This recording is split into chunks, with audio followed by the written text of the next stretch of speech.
Hello students, once again I myself Dr. Seema Agrawal welcome to all of you in the e-lecture on the atomic structure. Dear students, इससे पहले हम atomic structure पे 5 lecture पढ़ कर चुके हैं और उसमें मैं आपको बता चुकी हूँ डी एटम का ड्वेल नेचर बता चुकी हूँ, हाइजेनबर्ग अनसर्टेनिटी प्रिंसिपल बता चुकी हूँ, अनिश्चितता का सिद्धांत और श्रोडिंगर वेव इक्वेशन अपन ने निकाली थी और उसके बाद अपन ने क्या करा था कि क्वांटम संख्या अपन ने शुरू करी थी। क्वांटम संख्या मैंने आपको बताया था कि वो होती हैं कि एक तरीके से ऊर्जा के क्वांटीकृत या क्वांटाइज्ड वैल्यूज होती हैं जिनके आधार पर हम किसी भी इलेक्ट्रॉन को पहचान सकते हैं। और ये 4 तरीके के होते हैं, 4 क्वांटम संख्याएं होती हैं जिसपे हम किसी भी इलेक्ट्रॉन को चिन्हित कर सकते हैं, मतलब हम स्पेस में उसकी पोजीशन बता सकते हैं कि वो कहाँ पर होगा, कहाँ किस जगह वो स्थित होगा। इसमें मैं आपको बता चुकी हूँ प्रिंसिपल क्वांटम नंबर या मुख्य क्वांटम संख्या, जिसको n के द्वारा अपन प्रदर्शित करते हैं और इससे हम किसी भी इलेक्ट्रॉन का जो एनर्जी लेवल है उसको अपन बता सकते हैं, प्रथम ऊर्जा स्तर में होगा या द्वितीय ऊर्जा स्तर में होगा। एक तरीके से जो बोर मॉडल होता है उसके मुख्य कोशों को ये दर्शाता है। दूसरा हमने बताया था दिग्दर्शी या एजी मिथाइल क्वांटम नंबर। उसमें हमने बताया था कि इसमें सब एनर्जी लेवल यदि n अपना प्रिंसिपल क्वांटम नंबर है या मुख्य क्वांटम संख्या है तो उससे संबंधित अपनी जो उपकोश हैं सब एनर्जी लेवल कितने होंगे, इसकी वैल्यू भी मैं आपको बता चुकी थी 0 से n-1 पे। अब तीसरा है अपना मैग्नेटिक क्वांटम नंबर या चुंबकीय क्वांटम संख्या। ठीक है, ये अपन जानते हैं बच्चों कि जो भी इलेक्ट्रिकली चार्ज्ड बॉडी होती है वो जब मूवमेंट करती है तो मैग्नेटिक इफेक्ट पैदा करती है। ठीक है, और इलेक्ट्रॉन जो है वो भी क्या करता है, न्यूक्लियस के चारों तरफ ऑर्बिटल मोशन करता है। इसके कारण ये भी क्या करेगा, अपन कह सकते हैं कि इसमें भी कुछ मैग्नेटिक प्रॉपर्टी होती है।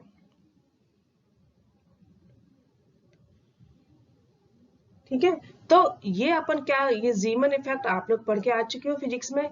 जीमन इफेक्ट क्या होता है, यदि अपन इलेक्ट्रॉन को उसमें रखते हैं, मैग्नेटिक फील्ड में रखते हैं तो कुछ स्पेक्ट्रल लाइंस दिखाई देती हैं जिसको अपन जीमन इफेक्ट कहते हैं। ठीक है, तो जीमन इफेक्ट पाया जाता है। जो बोर है ना, इसको एक्सप्लेन करने में सफल नहीं हो पाया था। तो अपन क्या कह सकते हैं ओवरऑल कि जब इलेक्ट्रॉन की एक चार्ज पार्टिकल है और जब ये मूवमेंट करता है तो इसमें कुछ ना कुछ चुंबकीय क्षेत्र या मैग्नेटिक प्रॉपर्टी उत्पन्न होती है। ठीक है, तो इस फिनोमिना को इस फिनोमिना को बताने के लिए अपन ने क्या क्या करते हैं कि जो अपनी सब एनर्जी लेवल है उसको अपन और सब उसमें डिवाइड कर देते हैं और इसको अपन रिप्रेजेंट करते हैं मैग्नेटिक क्वांटम नंबर से। ठीक है, तो किसी चुंबकीय क्षेत्र में इलेक्ट्रॉन जो चुंबकीय क्षेत्र उत्पन्न करते हैं तो ये किस प्रकार अभिविन्यासित होंगे, इसके लिए अपन क्या कर सकते हैं, तीसरी क्वांटम संख्या दी गई है जिसको कि n के द्वारा प्रदर्शित किया जाता है।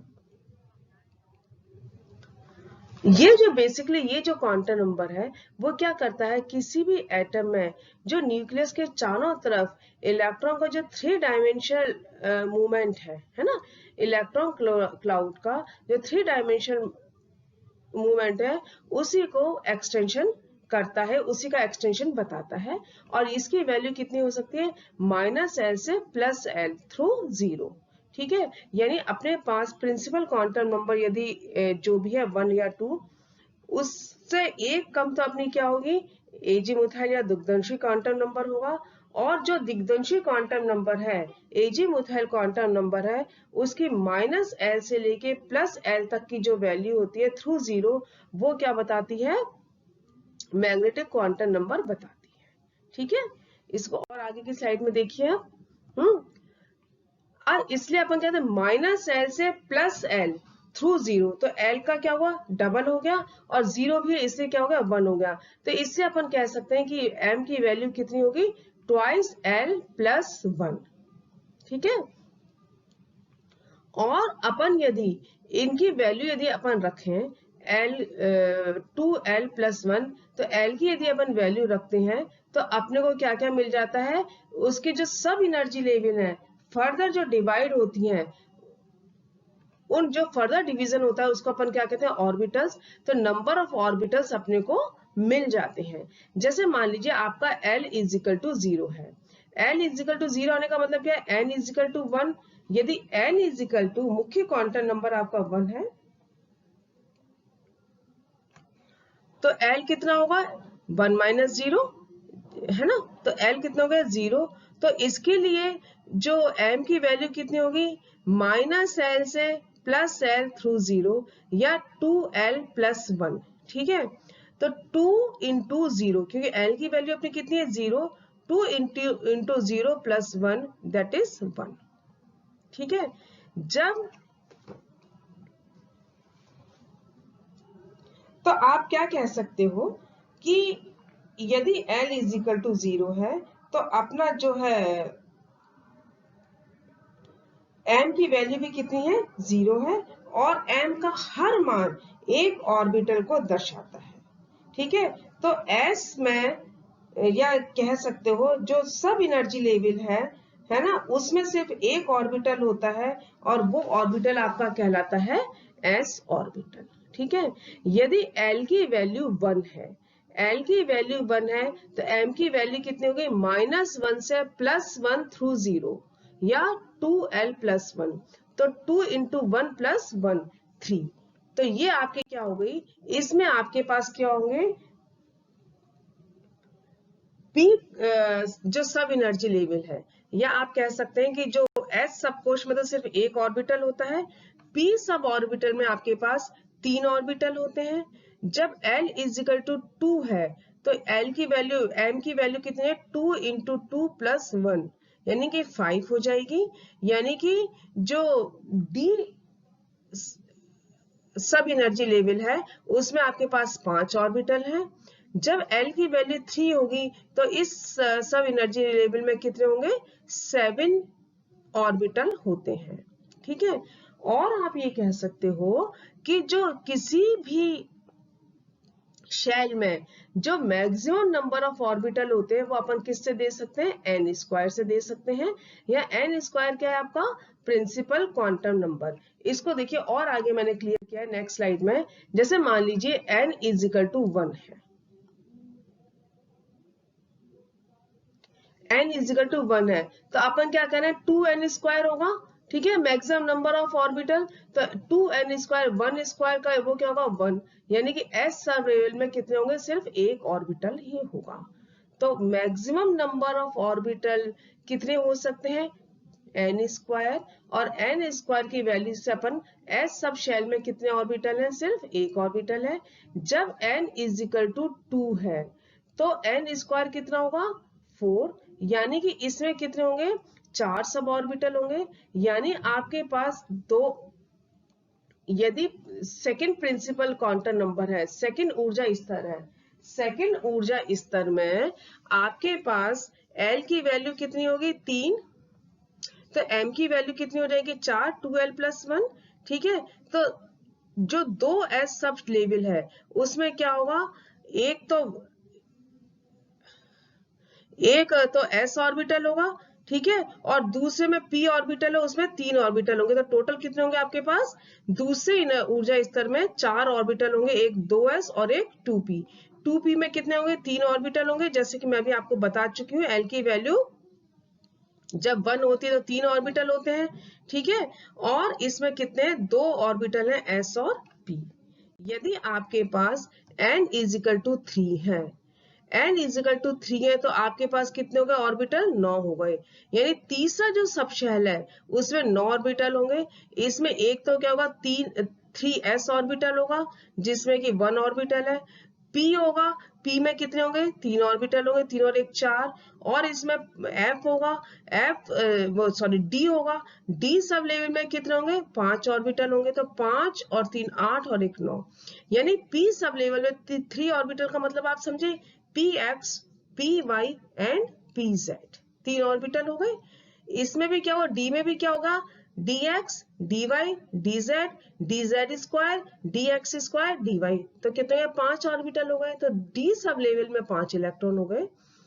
तो थर्ड शेल में कितने होंगे, 9 ऑर्बिटल होंगे।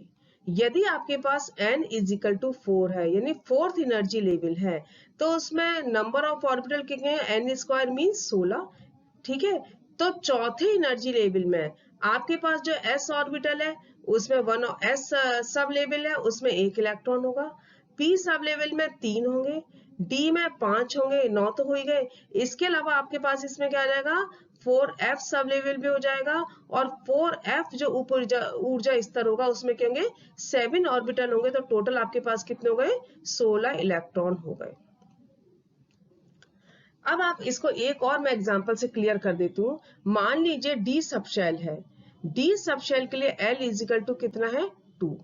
L इजिकल टू 2 है तो N इजिकल टू कितना होगा, यदि N इजिकल टू 3 है, यानी तीसरा अपना ऊर्जा स्तर है। तीसरे ऊर्जा स्तर में सब ऊर्जा स्तर या सब एनर्जी लेवल कितने होंगे, या उप ऊर्जा स्तर जिसको आप बोलते हैं n-1। तो L की वैल्यू कितनी हो गई, 2, ये मैं आपको पहले बता चुकी हूँ। और m की वैल्यू अपन निकालेंगे -L से +L।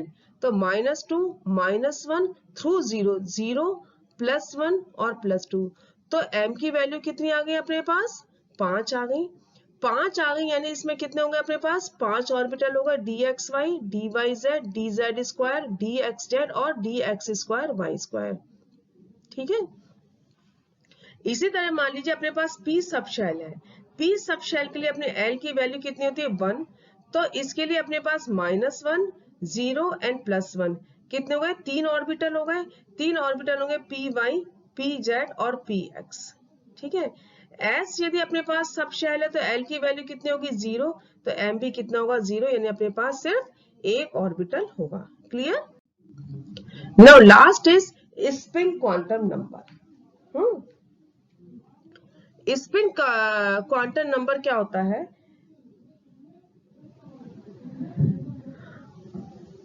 अब अपन ये कह सकते हैं कि इलेक्ट्रॉन जो है नेगेटिवली चार्ज होते हैं और वो एक दूसरे को रिपेल करते हैं, ये आपको पता है।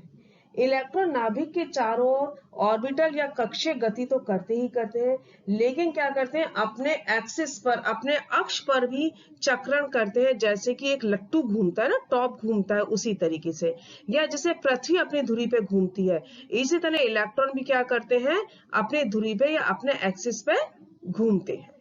ठीक है, अब क्या करते हैं, जब भी कोई नेगेटिव चार्ज स्पिन करता है, ठीक है, तो ये क्या करता है, अपने चारों तरफ एक मैग्नेटिक फील्ड उत्पन्न कर लेता है, और इसके कारण क्या करता है, एक मैग्नेट की तरह बिहेव करता है। जब दो इलेक्ट्रॉन आपस में अपोजिट डायरेक्शन में स्पिन करते हैं, तो क्या करते हैं, अपोजिट मैग्नेटिक फील्ड उत्पन्न करते हैं, जिससे कि एक दूसरे को वो अट्रैक्ट करते हैं। अब मान लीजिए कोई अपन ने, मतलब एक अपवर्ड डायरेक्शन में जा रहा है और एक डाउनवर्ड डायरेक्शन में जा रहा है, तो एक दूसरे को कैंसिल कर देंगे। अब तीसरा कोई और इलेक्ट्रॉन है, ठीक है, अब वो तीसरा इलेक्ट्रॉन क्या करेगा, या इन दोनों जो पहले वाले अपने दो इलेक्ट्रॉन थे उन्हीं में से किसी और एक डायरेक्शन में करेगा। तो ये क्या करेगा, ये जो सेम डायरेक्शन में जो इलेक्ट्रॉन स्पिन कर रहा है उसके थ्रू ये रिपेल हो जाएगा। ठीक है, तो अपन ये कह सकते हैं कि कोई भी दो इलेक्ट्रॉन जो कि अपोजिट डायरेक्शन में स्पिन कर रहे हैं, वो सेम स्पेस को ऑक्यूपाई कर सकते हैं। ठीक है, तो स्पिन क्वांटम नंबर क्या होता है कि जो इलेक्ट्रॉन की एक्सिस पे जो इलेक्ट्रॉन स्पिन करते हैं उसका डायरेक्शन वो इंडिकेट करता है। ये दो वैल्यू हो सकते हैं इसके, +12 और -12। +12 तो है आपकी क्लॉकवाइज डायरेक्शन और -12 है आपकी एंटी क्लॉकवाइज स्पिन। यानी यदि ये वाला जो एरो है जिसमें कि अपवर्ड है वो तो आपको शो कर रहा है क्लॉकवाइज, और ये जिसमें कि डाउनवर्ड है ये एरो, ये कर रहा है आपका एंटी क्लॉकवाइज। ठीक है, तो आप ये कह सकते हो कि किसी भी ऑर्बिटल में जो इलेक्ट्रॉन दो ही हो सकते हैं, जिनके कारण कि वो ऑपोजिट स्पिन के होंगे और वो पेयर्ड होंगे। ठीक है, अब ये था हमारे चारों क्वांटम नंबर। यदि हमारे पास ये चारों क्वांटम नंबर हैं, तो हम किसी भी इलेक्ट्रॉन की जो स्थिति है किसी भी एटम में, उसको हम शो कर सकते हैं। ठीक है, ये आपको देखिए, ये मैंने फिर आपको एक टेबल दी है और इस टेबल में मैं आपको और क्लियर कर देती हूँ। ये इस टेबल के थ्रू अपन इसको बता सकते हैं। जैसे मान लीजिए आपका L क्या है, 1 है। यदि L is equal to 1, N is equal to 1 है, तो आपकी कौन सी होगी, K ऊर्जा स्तर होगा। K ऊर्जा स्तर में L की वैल्यू कितनी हो सकती है, 0, क्योंकि L is equal to maximum value कितनी हो सकती है, 0 टू N-1। जब 0 टू N-1 हो सकती है, तो इसका मतलब क्या, 1 है तो 0 हो गया, और जब 0 होगा तो m की वैल्यू कितनी होगी, 0 होगी। इस यानी फर्स्ट एनर्जी शेल में सिर्फ एक ऑर्बिटल होगा, s ऑर्बिटल, और इसकी स्पिन कैसी होगी, इसमें सिर्फ एक ऑर्बिटल में अभी जैसे मतलब 2 इलेक्ट्रॉन रह सकते हैं, तो एक का स्पिन तो क्या है आपका अपवर्ड डायरेक्शन और एक का है डाउनवर्ड डायरेक्शन, यानी एक तो है आपकी क्लॉकवाइज और एक है आपकी एंटी क्लॉकवाइज। ठीक है, जब आपका n इजिकल टू 2 है, ठीक है, यानी दो ऊर्जा स्तर है, दो ऊर्जा स्तर है, तो इसमें L की वैल्यू कितनी हो जाएगी, 0 टू N-1, यानी दो हो जाएंगी, उसमें एक तो 0 होगी और एक 1 होगी। अब अपन इस 0 के लिए यदि m की वैल्यू निकाले तो m की वैल्यू तो एक ही आएगी, 0, यानी s ऑर्बिटल। तो सेकंड ऊर्जा स्तर में एक तो क्या होगा, s ऑर्बिटल होगा। अब ये जो 1 है, इस 1 के लिए अपन क्या करेंगे, जो p ऊर्जा स्तर है उसमें नंबर ऑफ ऑर्बिटल कितने होंगे, -1 से +1 थ्रू 0, तो px, py और pz, यानी यदि आपके पास n इजिकल टू 2 है, तो आपके पास s और p ऊर्जा कक्ष सब ऑर्बिटल होंगे, मतलब क्या कह सकते हैं इसको, सब एनर्जी लेवल होंगे, और उस सब एनर्जी लेवल में दो कक्षक होंगे, s ऑर्बिटल और p, s और p कक्षक होंगे, और s में कितने होंगे, दो कक्षक होंगे, एक ही कक्षक होगा, और p में 3 कक्षक होंगे, x, y और z। अब मान लीजिए आपके पास n इजिकल टू 3 है, n इजिकल टू 3 है, तो 3 ऊर्जा स्तर हो गई। ठीक है, 0, 1 एंड 2, इसमें उप L की या Ag मिथाइल क्वांटम नंबर कितना हो गया, 3। आपके पास कह सकते हो सब एनर्जी लेवल हो गए। उस सब एनर्जी लेवल में S सब एनर्जी लेवल में सिर्फ एक कक्षक है। ठीक है, P सब एनर्जी लेवल में क्या है, आपके 3 कक्षक है, px, py और pz, और आपके पास जो D सब एनर्जी लेवल है उसमें आपके पास 5 कक्षक हो गए। ठीक है, तो ये आपके पास टोटल नंबर कितने हो गए, डी में कितने आ सकते हैं, 10 आ सकते हैं। तो इसमें सेकंड ऊर्जा स्तर में देखिए, फर्स्ट ऊर्जा स्तर में क्योंकि आपके पास सिर्फ एस कक्षक है तो 2 इलेक्ट्रॉन होंगे। दूसरे में आपके पास क्या है, 2 इलेक्ट्रॉन तो एस कक्षक में और 6 इलेक्ट्रॉन पी कक्षक में, यानी टोटल 8 इलेक्ट्रॉन हो गए। जो तीसरा है उसमें अपन ने क्या कहा कि तीसरा जो एनर्जी लेवल है, 3 सब एनर्जी लेवल में डिवाइडेड है, और हर सब एनर्जी लेवल फिर क्या है, s ऑर्बिटल, जिसमें दो इलेक्ट्रॉन आ सकते हैं। p एनर्जी लेवल 3 ऑर्बिटल में, जिसमें 6 आ सकते हैं इलेक्ट्रॉन, क्योंकि एक ऑर्बिटल में मैंने आपको बता चुकी 2 इलेक्ट्रॉन आते हैं। और d सब एनर्जी लेवल में कितने हैं, 5 ऑर्बिटल है, तो एक में 2 आ सकते हैं, तो टोटल कितने हैं, 10 इलेक्ट्रॉन। तो तीसरे में कितने होंगे आपके पास, तीसरी एनर्जी लेवल में 18 इलेक्ट्रॉन होंगे। अब अपन यदि चौथी एनर्जी लेवल पे चले, चौथी एनर्जी लेवल में आपके पास L की वैल्यू कितने, 0, 1, 2 और 3, यानी 4 सब एनर्जी लेवल में ये डिवाइडेड है। तो सब एनर्जी में जो S सब एनर्जी लेवल है उसमें तो क्या है, सिर्फ एक कक्षक है, उसमें 2 इलेक्ट्रॉन है। P सब एनर्जी जो है उसमें आपके पास 3 ऑर्बिटल है, यानी कि 6 इलेक्ट्रॉन है, क्योंकि एक ऑर्बिटल में 2 इलेक्ट्रॉन हो सकते हैं। जो D सब एनर्जी लेवल है उसमें 5 कक्षक है, इसमें 10 इलेक्ट्रॉन है, और इसमें क्या होगा, F सब एनर्जी लेवल है, F सब एनर्जी लेवल में 7 ऑर्बिटल है, और ये 14 इसमें इलेक्ट्रॉन आ सकते हैं। तो टोटल कितने हो गए, 32 हो गए। यानी आप ये बता सकते हैं कि किसी भी इन क्वांटम नंबर से अपन बता सकते हैं कि किसी भी एनर्जी शेल में कितने सब एनर्जी लेवल होंगे, उस सब एनर्जी लेवल में कितने इलेक्ट्रॉन होंगे और कितने ऑर्बिटल होंगे और उस ऑर्बिटल में कितने इलेक्ट्रॉन होंगे। तो एक एनर्जी लेवल में आप मैक्सिमम नंबर ऑफ इलेक्ट्रॉन निकाल सकते हैं। तो बच्चों ये तो था हमारा क्वांटम नंबर। अब हमारा क्वांटम नंबर वाला पार्ट खत्म हो गया। नेक्स्ट टर्न पे अपन फिर एक नए टॉपिक के साथ आएंगे। Till then good bye.